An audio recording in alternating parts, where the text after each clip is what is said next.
백은하입니다. 다들 영화 재밌게 보셨죠? 네.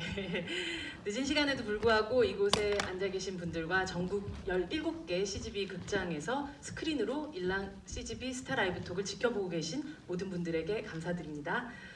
영화를 보신 후에 이 여운이 사라지기 전에 일랑을 연출하신 김지훈 감독님과 강동원 배우, 한효주 배우, 정우성 배우, 김무열 배우, 한예리 배우를 무대로 모셔서 이야기를 바로 나눠보도록 하겠습니다. 여러분 큰 박수로 맞이해 주시기 바랍니다.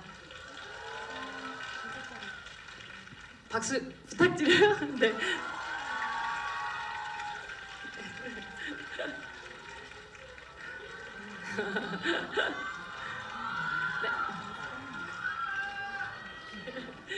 네. 네, 저희 인사하고 자리에 앉을까요? 네, 차렷 인사 반갑습니다.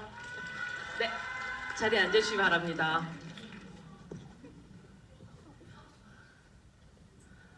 뭔가 그 극장이 꽉 차는 느낌이 드시죠, 무대가? 올해 또 이 영화 올여름 최고의 어떤 기대작이 아닐까라는 생각이 드는데 여러분들 이제 보시고 바로 또 이어서 이야기를 나눠보도록 하겠습니다. 일랑이 드디어 25일 내일 개봉을 앞두고 있습니다. 드디어. 네. 아마 뭐 이렇게 영화를 본 이후에 관객분들과 배우분들이 거의 완전체에 가까운 배우분들이 다 모여서 영화에 대해서 얘기하는 자리는 어쩌면 최초의 자리가 아닐까라는 생각이 드는데요. 그리고 아마 내일 개봉을 앞두고 있기 때문에 아마 배우분들도 그렇고 감독님도 가장 떨리는 시간일 것 같습니다. 먼저 감독님부터 관객분들에게 인사 말씀 그리고 또 개봉을 앞둔 바로 하루 앞둔 날의 어떤 소감도 들어보도록 하겠습니다. 네, 안녕하세요. 영화 감독 김지훈입니다. 반갑습니다. 네, 오늘 어떻게 보셨는지 궁금한데요. 이거는 토크를 하면서 하나씩 이제 알아가기로 하고요. 이제 하루 남았는데 여기까지 오기까지의 저의 심정은 뭐 한 하루하루가 정말 엄청난 긴 시간처럼 느껴져요.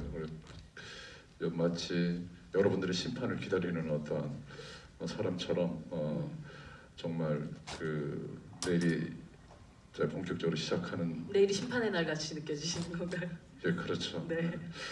그리고 지금 제 상태가 약간 메롱인 상태예요. 어저께 그 뒤풀이를 심하게 하고 잠을 좀 못 잔 상태에서 그러니까 좀 이해해 주시고 하여튼 여러분들 이렇게 잘 주셔서 감사드리고요. 또 좋은 시간 가졌으면 좋겠습니다. 감사합니다. 네, 박수 부탁드립니다. 이 메롱인 김지훈 감독님의 상태를 조금 북돋아 주시기 위해서 여러분들도 많이 함성도 좀 주시고 이렇게 힘도 많이 주시기 바랍니다. 정우성 씨?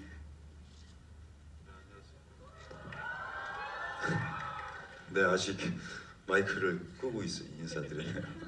안녕하세요, 정우성입니다. 반갑습니다. 지금 전국 17개 CGV관에서 네. 여러분들이 다 함께 하고 계시는 것 같은데 굉장히 감사드리고요. 또 아마 이제 뭐 감독님도 그렇고 모든 배우가 다 똑같은 심정인 것 같아요. 여러분들에게 얼마만큼 더 만족을 드릴 수 있는 일랑이 될 수 있는지에 대한 그런 궁금증 그리고 불안함 그런 날이 될 것 같은데 아마 근데 오늘은 또 분명히 여기 있는 배우들과 또 감독님을 응원해 주시는 분들이 아마 전국의 CGV 극장에 많이 자리하고 계실 것 같으니까요. 여러분들의 오늘 좋은 응원의 길을 좀 받고 기운 내서 내일 개봉하도록 하겠습니다. 반갑습니다. 네, 박수 부탁드립니다. 여러분 잠시 근데 지금 요 앞에서 있으면 후레쉬가 너무 많이 터져서 약간 눈을 뜨기가 아마 배우분들이 좀 힘드실 수도 있어요. 그래서 약간 사이사이에 적절하게 네, 사진 부탁드릴게요. 네, 강동원 씨? 네, 이렇게 오늘 와주셔서 너무 감사드리고요.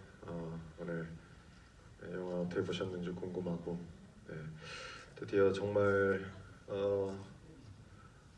6년을 준비해서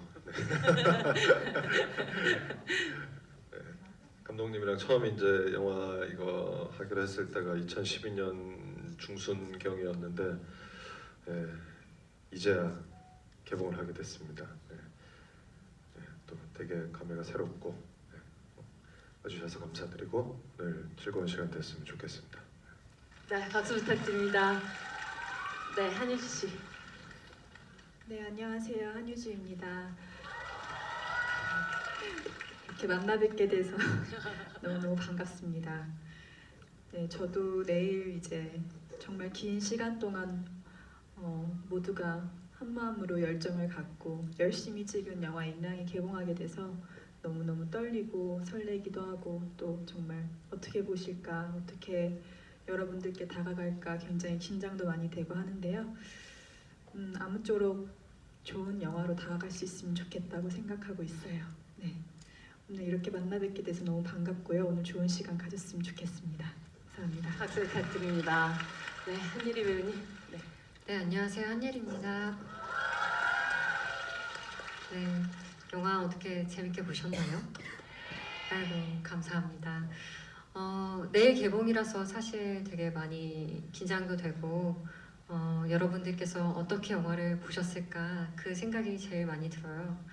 그래서 좋은 얘기, 영화적인 얘기들 많이 나눴으면 좋겠고 이 시간이 좀 서로에게 뜻깊고 좋은 시간이 됐으면 좋겠어요. 감사합니다. 네, 김무열 배우님. 예, 안녕하세요. 김무열입니다. 오늘 영화 이렇게 보러 많이들 와주셔서 너무너무 감사드리고 제가 얘기할 때는 또 플래시를 조금 덜 터뜨려 주셔서 너무 진행 발언까지 같이 감사드려요. 해주시고. 네, 제가 되게 아팠는데 예, 이런 자리가 참 뜻깊기도 하고 많이 긴장되기도 하고 기대되기도 하거든요. 예, 많은 좋은 얘기 나눴으면 좋겠고요. 여기서 또 나눴던 많은 좋은 얘기들이 앞으로 또 내일 개봉되는 저희 영화 많이 궁금해하시는 분들에게도 또 도움이 되는 그런 자리가 됐으면 좋겠어요. 예, 잘 부탁드립니다. 네, 박수 부탁드립니다. 감독님, 이 영화는 사실 주제적으로 봤을 때는 굉장히 어두운 디스토피아를 그리고 있는 그런 영화지만 딱 한 면에서 굉장히 희망적이었던 것 같아요.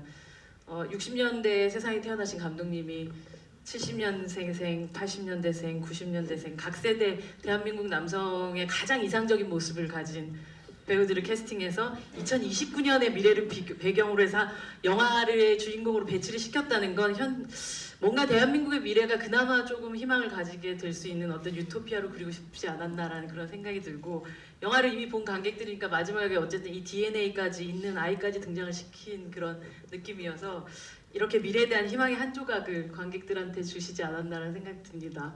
네. 네. 나중에 사실 저 그냥 앞에 이제 분위기를 좀 풀어볼까 하고 얘기를 했었던 건데, 이렇게 미남 미녀 배우들을 캐스팅했다가 아니라 배우들의 어떤 신체적인 조건들 그리고 비주얼이라는 것이 영화 전체의 스타일에 또 아주 필수 불가결한 요소로 작용한 영화가 아니었을까라는 생각이 드는데요. 네, 시작 어떤 캐스팅 하실 때부터도요. 네. 네, 좀 멋진 영화를 만들고 싶었었고요. 그래서 정말 간지와 섹시미가 폭발하는 영화를 만들고 싶었어요. 이걸 처음 기획했을 때 사실은 그 오시마모루 감독의 공각기동대를 하고 싶었었는데 근데 그게 이제 미국의 판권이 팔리는 바람에 그분의 작품 중에 일랑이라는 작품이 있었고, 제가 어렸을 때 봤던 영화들 중에서 뭐 로보캅이라든가 또 배트맨 시리즈라든가 뭐 최근에 아이언맨 같은 그런 강력한 파워 수트를 입고 하는 액션 영화를 일랑을 통해서 해볼 수 있지 않을까. 뭐 히어로 무비까지는 아니더라도 그런 로보캅이나 배트맨의 느낌을 줄 수 있는 되게 멋진 정말 간지나는 섹시한 어떤 강화복 액션을 할 수 있지 않을까. 그게 일랑이지 않을까. 뭐 이런 생각에서 시작을 했던 거죠. 그 강화복에 어울리고 그 비주얼을 보여줄 수 있는 배우들은 또 필수 불가결한 존재들이었을 테고. 그렇죠. 이제 그 뭐 특기대의 출신들이니까 신체적인 어떤 그런 조건들이 돼야 될 것 같고, 그러다 보니까 막 이렇게 미남들을 막 이렇게 모으려고 했던 것은 사실 아닌데. 아니라고요? 맞습니다. 근데 그래서 어쨌든 뭐 모아보니까 이런 말도 안 되는 공상과학 영화급의 얼굴들이 그렇죠. 모이긴 했어요. 그래서 네. 굉장히 레트로한 SF인데 실제로 SF다운 어떤 캐스팅이 됐다는 생각이 듭니다. 네, 네. 사실 오늘은 또 배우분들하고 함께하는 그런 시간이라서 아마 배우분들이 한 분 한 분 또 담긴 어떤 스틸들을 보면서 이야기를 계속 또 나눠보도록 하겠습니다. 이 토크가 끝나면 여러분들에게 또 질문할 수 있는 시간을 가져보도록 할 테니까 아까 말씀드렸듯이 준비해 주시면 또 이야기 나눈 시간 가져보도록 하겠습니다. 지금 감독님하고 배우분들은 요 앞에 있는 모니터를 보시면 스틸 그 사진들이 함께 보실 수 있고요. 그리고 관객분들은 스크린을 봐주시면 될 것 같습니다. 그럼 먼저 첫 번째 스틸 한번 보시죠. 빠밤. 네. 그렇죠? 네. 주인공이 누군지 너무 잘 아시겠죠? 첫 번째 스틸은 임준경의 그런 인간적인 고뇌하는 그런 모습과 또 강하복이라는 이 프로텍트 슈트를 입은 최정의 특수대 대원으로서의 그 양면적인 모습을 보여주는 그런 사진인 것 같아요. 늑대의 탈을 쓴 인간인지 인간이 될 것인가, 인간의 탈을 쓴 늑대인가. 이 영화의 주제가 바로 이 두 사진에 그대로 담겨 있는 그런 사진이라는 생각이 드는데요. 정말 이런 정체성을 비롯해서 이 윤희에 대한 감정도 어떤 것인지 혹은 아니면 아주 미묘한 표정 변화, 눈빛 변화 이런 것들도 굉장히 중요한 역할인 동시에 강화복을 입는 순간에는 웬만한 동작으로도 어떤 자신 안에 있는 감정을 드러낼 수 없는 아주 강화복 안에 숨겨져 있는 그런 감정들을 해야 된다는 두 개의 너무나도 큰 허들이 있었던 그런 영화가 아니었을까라는 생각 들거든요. 우선 이제 임준경이라는 캐릭터가 되게 영화를 보셔서 이제 아시겠지만 많은 고민과 트라우마가 있는 그런 인물이고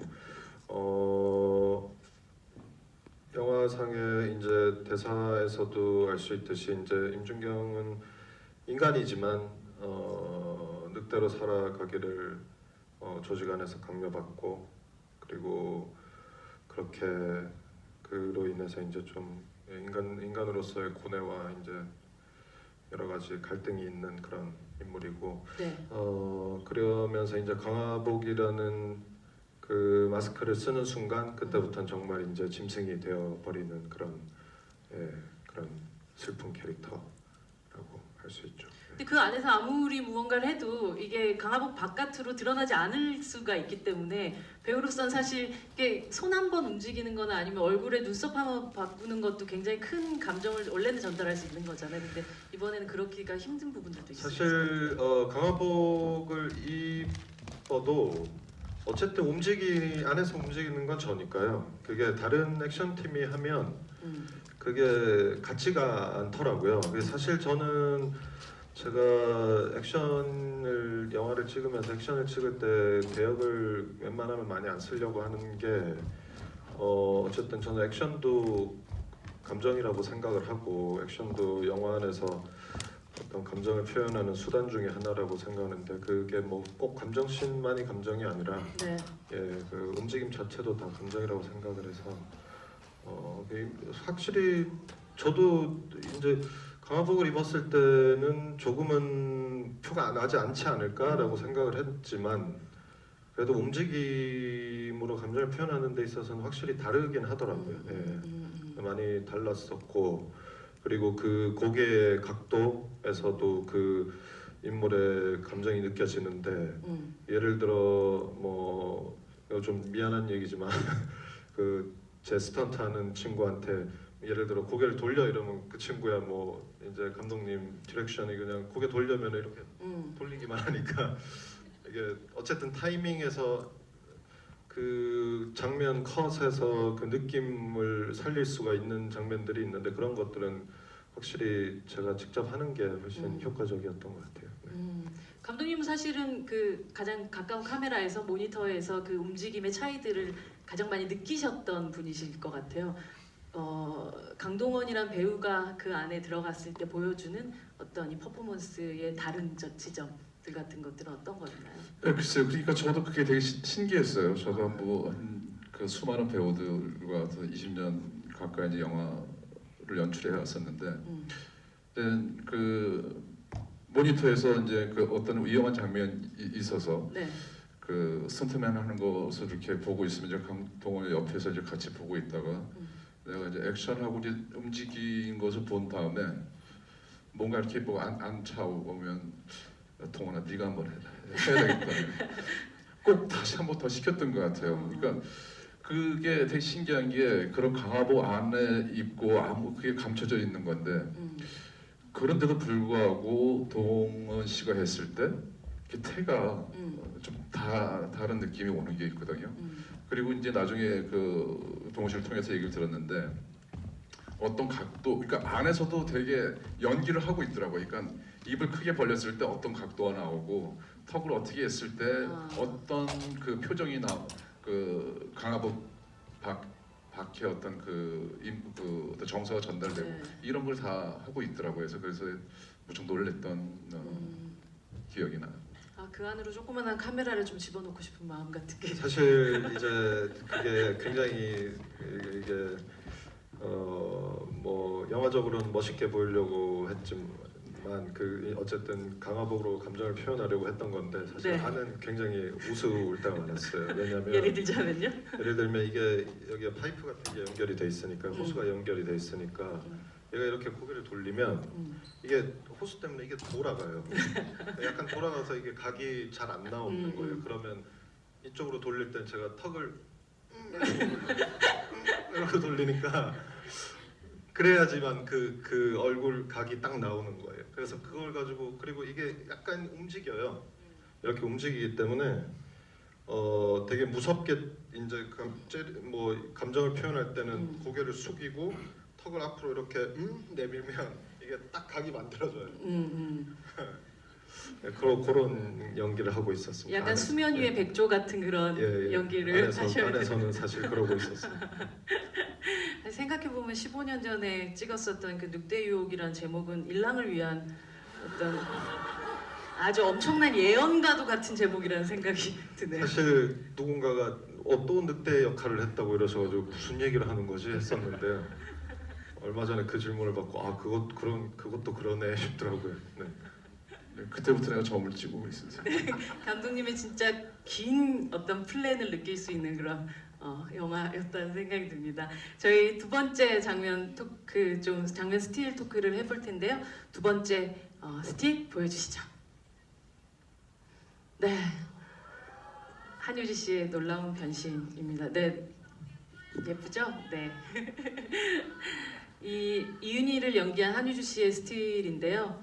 거의 뷰티 인사이드급의 같은 사람 다른 얼굴 같은 그런 느낌이기도 한 것 같아요.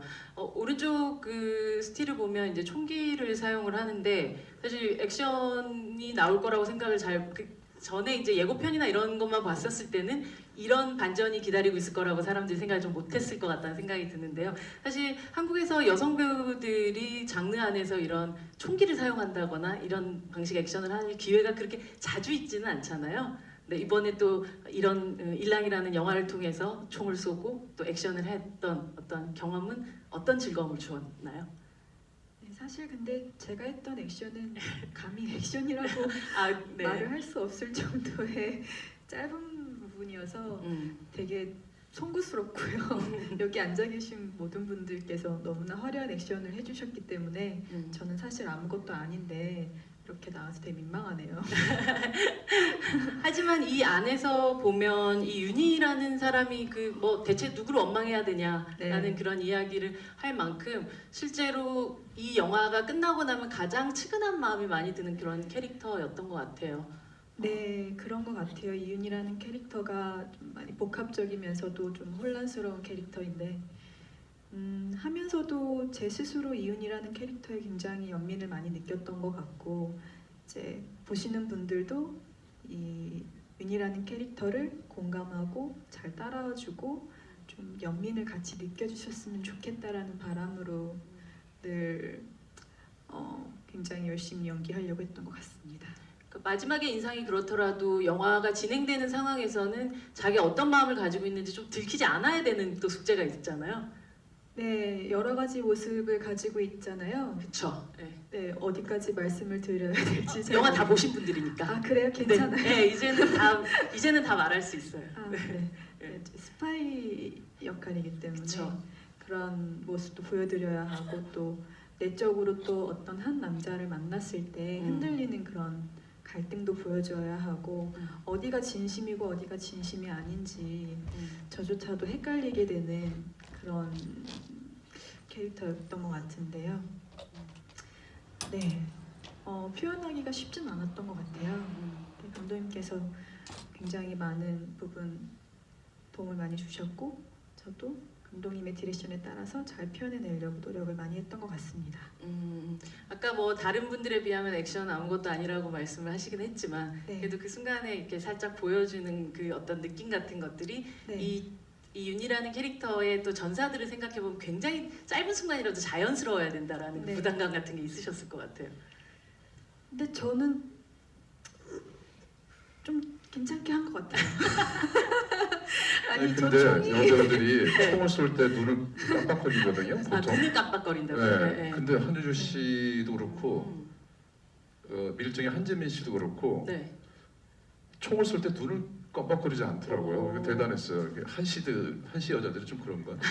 그런 것 같아요. 네, 난 대단 그래서 정동 무술 감독이 그 총을 쏘면서 눈을 깜빡거리지 않는 여배우는 처음이라고 얘기하는 두 사람이 바로 한재민 씨 그리고 한효주 씨. 그 미리 그런 눈을 깜빡거리지 않겠다라는 연습 같은 걸 하신 거예요? 아니면 그 굉장히 자연스럽게? 굉장히 자연스럽게. 아 굉장히 자연스럽게. 네, 한국 영화의 액션에 있어서 가장 최고의 액션 배우인 정우성 배우가 보시기에 어떠셨나요? 한효주 씨의 연기에 대해서. 굉장히 자연스럽고 좀 잘한 것 같아요. 훌륭합니다. 정답입니다. 네. 네. 그 효주 씨가 방아쇠를 당기면 맞아야지 어떻게 피할 수 있겠어요. 빨리 다음 스틸로 넘어가야 될 것 같습니다. 자, 다음 스틸로 넘어가도록 하겠습니다. 아, 네. 바로 또 리더의 존재감이라고 바로 떠 있는데요. 이번 스틸은 훈련소장 장진태를 연기한 정우성 씨의 스틸입니다. 이 영화에서 모든 사람들이 저마다의 비밀이 있고 이면이 있고 또 반전을 또 가지고 있는 것 같아요. 근데 특히 장진태 같은 경우는 초반에 이렇게 조용하게 큰 판을 짜는 어떤 내부 공간에서 움직이는 이런 모습과 조금 정적인 모습과 후반부에 뭐 수로신이나 이렇게 강화복을 입은 액션까지 가장 액티브한 모습을 또 보여주기도 하는 아주 변화무쌍한 그런 그런 역할이라고 생각을 하는데 장진태라는 캐릭터를 생각해 보면 이 사람은 과연 지금 늑대일까 인간일까 라는 생각을 하면서 봤었던 것 같아요. 혹시 장진태는 임준경의 시간을 건너온 사람일까요? 그런 전사들을 혹시 생각을 좀 하셨나요? 그렇겠죠.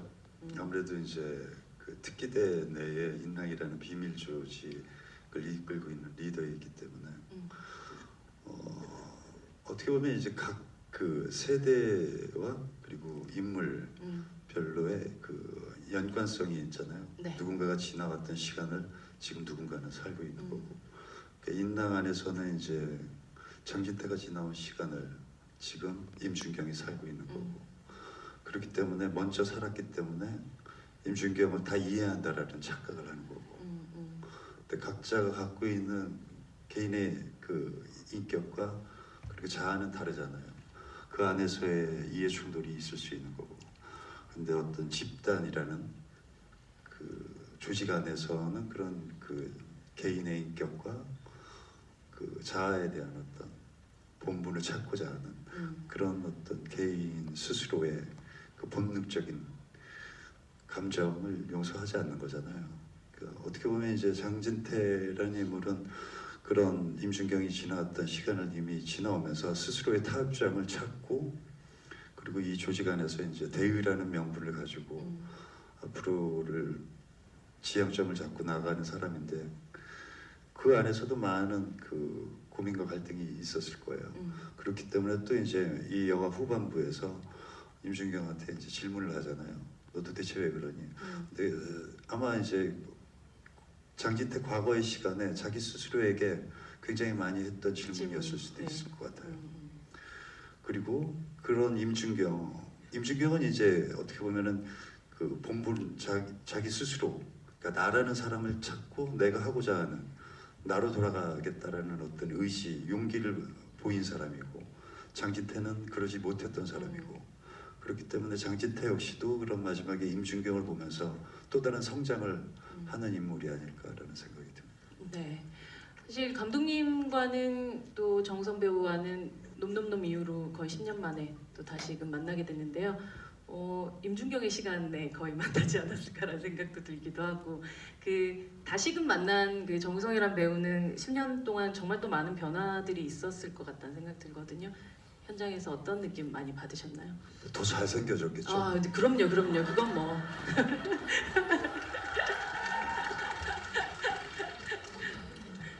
그 잘생긴 부분 제외하시고, 네. 제가 말해 네, 감독님 말하시는 거죠.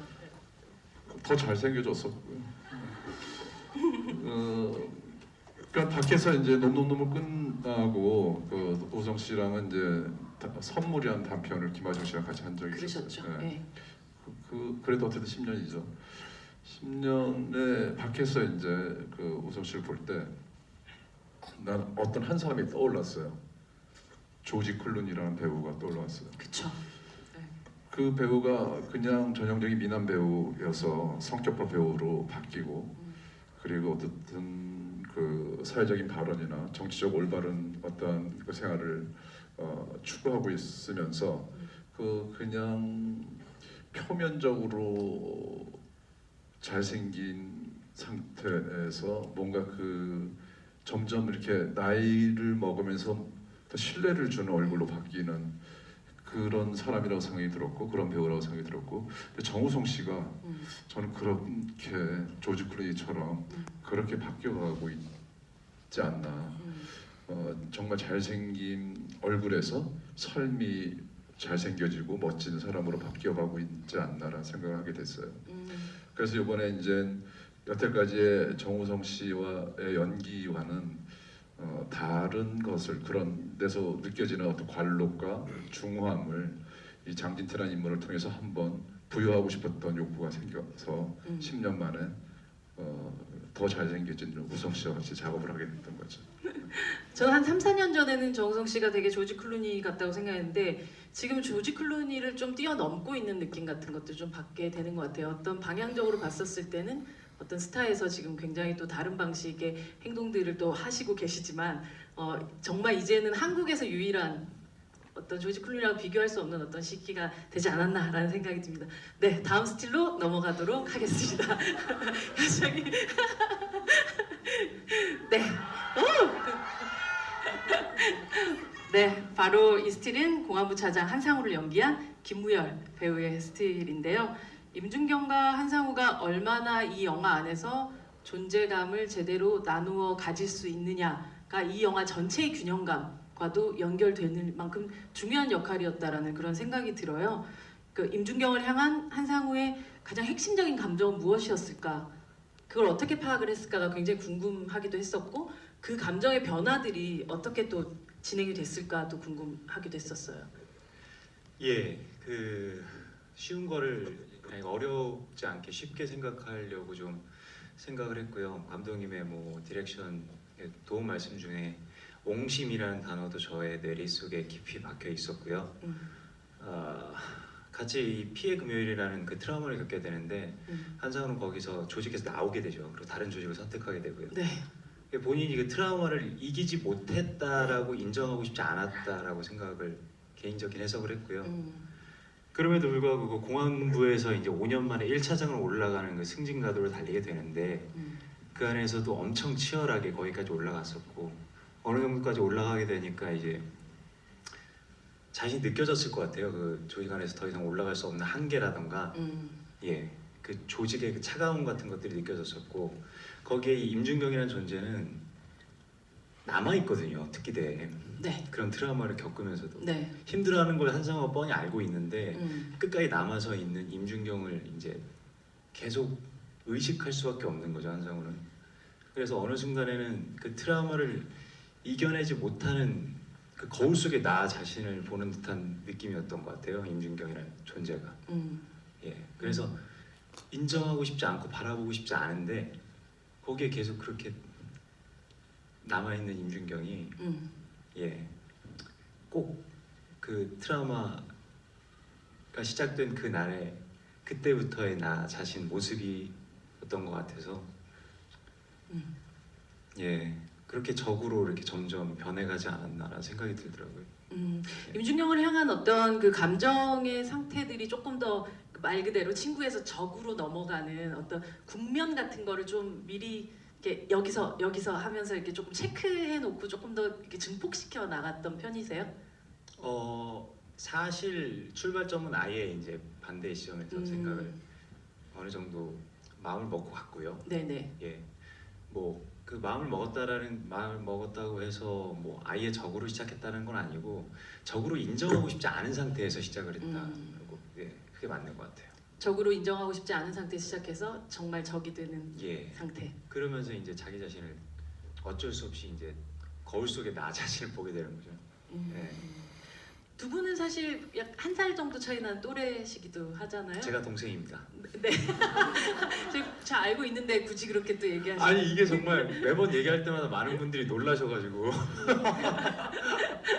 이 캐릭터 사이의 긴장감 혹은 아니면 사실 또한 다른 방식의 선택을 하는 나를 보는 것 같은 그런 긴장감 같은 것들이 영화를 찍는 배우들 사이의 관계 안에서도 조금 전염되기도 했나요? 어떠셨어요? 강동원 씨에게도 듣고 싶고 김무열 씨에게도 듣고 싶어요. 김무열이라는 배우를 옆에서 보시면서 또 함께. 제가 먼저 얘기할까요? 어색하세요? 아예 아니 뭐 그 우스갯소리로 네. 아까 말씀드린 것처럼 이제 옹심이라는 얘기가 저한테 머릿속에 박혔었고 아니 그냥 정말 기본적으로 피지컬 자체나 여러 면을 봤을 때 이 김무열이라는 인간이 강동원이라는 인간을 바라볼 때 그런 마음이 생기게 되게 보이지 않으세요? 각자가 굉장히 다른 매력을 가지고 있죠. 저는 아니 그렇게 생각합니다. 정말로 예 그건 현실적인 그런 부분에서도 도움을 많이 받았어요 제가. 예, 뭐 이렇게 아 정말로요. 예, 진지하게 말씀드린데 그럼요. 김무열 씨 잘생겼습니다. 저를 왜 위로하시는 거예요? 아니 정말 그랬고요. 그리고 또 이제 형 같은 경우는 평소에 이렇게 말이 그렇게 많은 편은 아니세요. 네, 저희 뭐 감독님도 그렇고 현장 자체가 저희가 되게 조용한 편이었는데 그래도 왜 이렇게 말 안 하고 남자들끼리 느껴지는 게 이렇게 서로 이야기는 많이 나누지 않아도 그래도 서로에 대해서 배려하고 아끼는 마음을 가지고 있고 존중하고 있다는 게 충분히 느껴져가지고 또 그런 부분에선 친구로서의 어떤 그런 예, 좋은 기운들을 많이 받았죠. 강동원 씨가 뭔가 대답을 안 해주시면 참 질문이 뭔 거죠, 그러니까?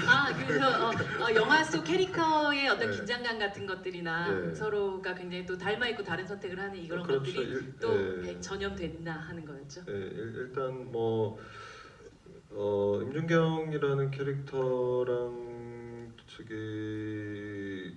저 이름이 뭐였지? 한상호라는 캐릭터랑 아니요 존중해요. 아니 지금 무열 씨 이름만 떠올라가지고 잠시 김무열이란 아닌데 캐릭터 이름을 얘기해야 되는데 김무열이라는 친구가 남았던 네. 거죠. 네. 저 어쨌든 참 이번에 뭐 서로 대화는 많이 없었지만 촬영장에서는 오히려 끝나고 더 대화를 지금 많이 하고 있는 것 같아요. 그리고 저는 좀 앞으로 또 계속 같이 작업을 하면 재밌겠다라고 생각을 하고 있고 또 만나서 했으면 좋겠어요. 되게 뭐라고 할까?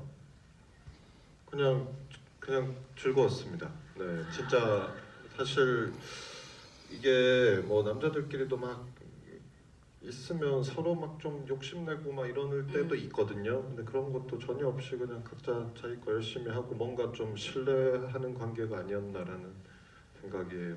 네, 그게 굉장히 재밌었고 또 뭐 기회가 된다면 또 좋은 작품에서 또 만나서 해보고 싶고 그럼 그때는 좀 더 대화도 많이 하고 하지 않을까. 저희도 그 영화 꼭 보고 싶습니다. 다음 작품 예, 함께하는. 제가 꼭 살아남겠습니다. 네, 그렇다면 다음 스틸로 넘어가도록 하겠습니다. 네, 한예리의 새로운 얼굴입니다. 네, 예쁘죠? 네, 요즘 말도 얼마나 잘하는데요. DJ 하시느라고. 네, 섹트의 대원이자 이은희의 옛 친구인 구미경을 연기한 한예리 씨의 스틸인데요. 이 상황을 교란시키는 이 구미경의 등장으로 인해서 이 작전은 그야말로 요즘 제일 핫한 영화의 제목처럼 그 아수라판으로 바뀌고 있는 그런 상황인 것 같은데, 이게 윤희가 굉장히 그 레트로한 어떤 그런 느낌이라면 이 영화가 사실은 미래의 그 SF잖아요. 근데 이 영화 속에서 나오는 한예리 씨의 그 미경의 패션이라든지 어떤 룩이라는 게 가장 미래적인 느낌이 좀 들었었던 것 같아요. 이런 왜냐하면 짧은 순간에 그렇게 긴 분량은 아니지만 나오는 순간 굉장히 강렬한 느낌 같은 것들을 주기 위해서 이 보여지는 부분에 있어서 감독님하고 어떠한 그 이야기들을 좀 나누셨고 어떻게 또 결정된 룩들인지 좀 궁금하네요. 일단은 섹트 대원들 자체가 좀 더 이렇게 어둡게 옷을 많이 입고, 그리고 구미경 같은 경우는 계속 신분이 노출이 되면 안 되는 상태이기 때문에 계속 뭔가 가발을 쓰고 분장을 하거나 변신을 하거나 변장을 하거나 이런 식으로 자신의 신분을 노출시키지 않는 사람이다, 이런 얘기를 이제 감독님과 나눴고요. 그래서 어떤 느낌이 좋을까라고 해서 가발도 이래저래 많이 감독님과 테스트도 해보고 써보기도 하고 의상도 다양하게 입어보기도 하고 그랬던 기억이 나요. 네. 마지막에 처음에 등장했던 저런 그 룩으로 결정하시게 됐었던 어떤 이유 같은 것들이 감독님 마음에 드셔서. 예, 뭐 근데 그 한 번도 한혜 씨한테 없던 얼굴이고 없던 스타일이잖아요. 그래서 저 연기 잘하는 배우한테 저런 걸 탁 새로운 걸 던져주면은 얼마나 파괴적인 어떤 또 새로운 캐릭터가 나올 수 있지 않을까. 그런 거를 기대하고 또 기대한 것 이상으로 예리 씨가 그것을 보여줬던 것 같아요. 정말 보면 목표하고 욕망이라는 게 이렇게 강렬한 캐릭터는 처음 맡은 게 아닐까 생각 들어요. 더 네. 테이블도 사실 욕망과 목표가 분명하긴 했었지만, 네. 그 가장 그 여기 나온 인물 중에서 가장 그 뭐랄까 그 성공한 캐릭터죠. 그렇죠. 그래서 그 통장에 맞아요. 그 2억이 들어가잖아요. 제가 계속 얘기했거든요. 감독이 액수가 적습니다. 그래서 그게 그렇죠. 인플레이션도 있을 텐데. 원래 1억으로 했다가 네. 저 얘기를 듣고 CG를 2억으로 바꿨어요. 아니 진짜로. 저는 사실 0을 하나 더 붙여주시길 바랬는데. 그쵸. 예. 2029년인데. 제가 그 정도 노력은 한 것 같아요. 아니 우리가 돈이 어디 있다고 인랑이 우리가 돈이 어디 있다고 2억. 지금 인랑 요원들 지금 연봉도 아직 협상이 안 끝났어요. 우리 조그만 침대에서 쪽잠 자는데 우리 침대에 5만 원 말이에요. 일랑 엄청 현실적인 영화였었네요. 네. 그리고 신분을 감춰야 된다는데 되게 섹트처럼 하거든요. 누가 봐도 섹트 같아. 네, 예리 씨? 네. 내 해석을 지금 뭐 듣고 보니까 되게 이상하네. 죄송합니다. 잠이 확 깨는데. 네, 예리 씨 아까 전에 그 캐릭터에서 가장 최근이 아니라 지금까지 연기한 역할 중에서 가장 욕망이 분명한 역할을 연기한 그런 캐릭터를 연기하신 어떤 마음 같은 게 어떠셨는지. 사실은 되게 어려웠어요. 저한테도 되게 과제였고 맨날 이제 감독님께 가서 되게 찡찡거렸던 그런 생각만 많이 나는데 구미경을 이제 처음 연기하고 그 다음 이제 촬영의 텀이 다 배우들마다 조금 기간이 있었어요. 그래서 이제 구미경이라는 인물이 사실 손에 이렇게 꽉 잡히는 느낌이 아니어서 감독님과 매번 찍을 때마다 되게 논의도 많이 하고 정말 저도 테이크를 되게 많이 가면서 연기를 했던 기억이 나요. 그래서 사실 영화 보기 전까지도 엄청 걱정을 많이 했었어요. 근데 다행히 구미경이라는 인물이 매력적으로 나온 것 같아서 다행인 것 같아요. 강도희 씨 왜 계속 이렇게 웃고 계셨어요? 무슨 얘기 하고 싶으신 거 있으셨던 거 아니에요? 아니요 그냥 웃겨서. 구미경 아니, 뭐 저기 한예리 씨 같은 경우 몸으로 표현하는 무용으로 다져진 뭐 그런 배우긴 하지만 일랑에서의 액션은 또 좀 다른 도전이었을 것 같아요. 민호 씨와 함께 하는 액션은 굉장히 강력한 그런 후반부를 책임진 액션이었다는 생각 들거든요. 아니, 되게 좋은 액션들이 사실 되게 많이 나와서 민호 씨와 한 액션은 그렇게 큰 부분이라는 생각은 안 들더라고요. 영화를 보면서. 아니요, 그냥- 어마어마했어요. 정말. 아니, 되게 리허설을 이제 하고 전날 이제 촬영 전날 와서 이제 민호 씨와 리허설을 많이 해보고 맞춰보고 그러고 나서 이제 다음날 와서 자 이제 찍는 거야. 우선 찍는데 제가 찍자마자 좀 다쳐가지고요. 네. 그래서 이제 어디에 다치셨어요?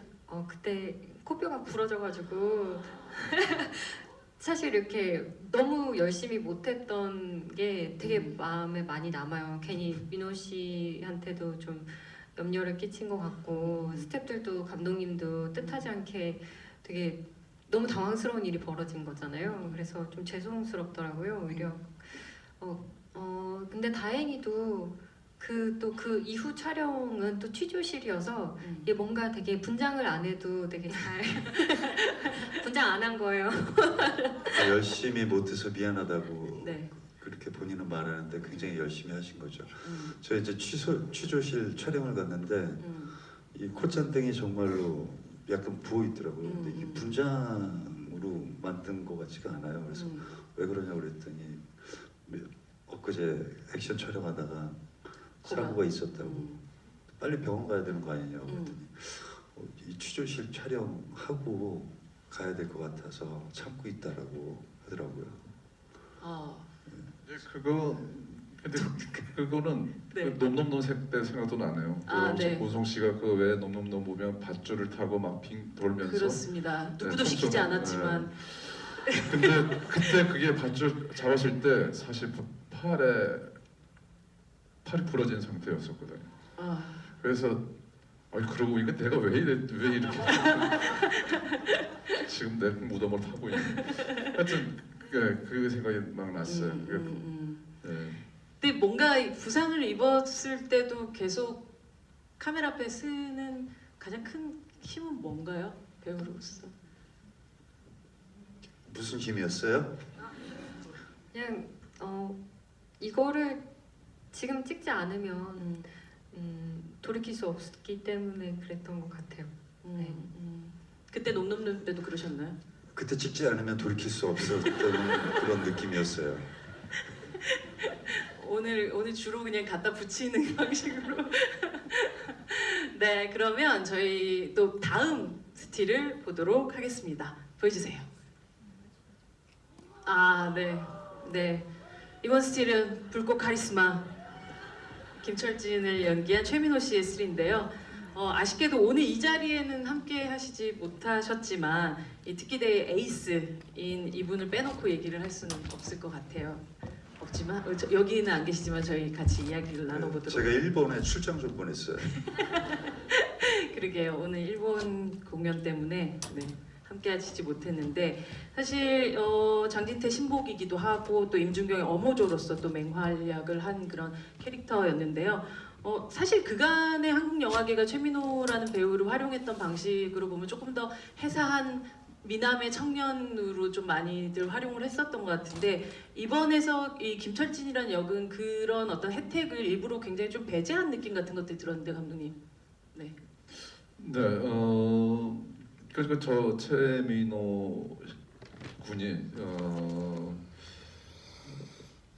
정말 뭐라 해야 되나 연기자 마인드를 가지고 있는 배우예요. 네. 그러니까 무슨 그러면 뭐 마인드가 연기자 마인드 있고 가수 마인드 따로 있냐고 물어볼 수 있지만은 좀 있는 것 같거든요. 네. 그러니까 이제 뭐랄까 호흡이 좀 길어요. 그러니까 가수들은 아무래도 이제 퍼포먼스 위주로 보여줘야 되니까 뭐가 이렇게 뭔 것을 자기 것으로 만들고 그것을 표현할 때 좀 탄력 있고 좀 짧고 뭔가 이렇게 직접적이고 이런 느낌이 그거 습성이 배했다면 그 아이돌이면서 친구는 생각의 호흡도 길고 뭔가를 안에 있다가 이렇게 밖으로 빼낼 때도 그런 긴 호흡을 느끼는 경우가 있었거든요. 그래서 저는 그게 배우 마인드, 배우 호흡이 아닌가라는 생각을 얼핏이 했었던 것 같아요. 네.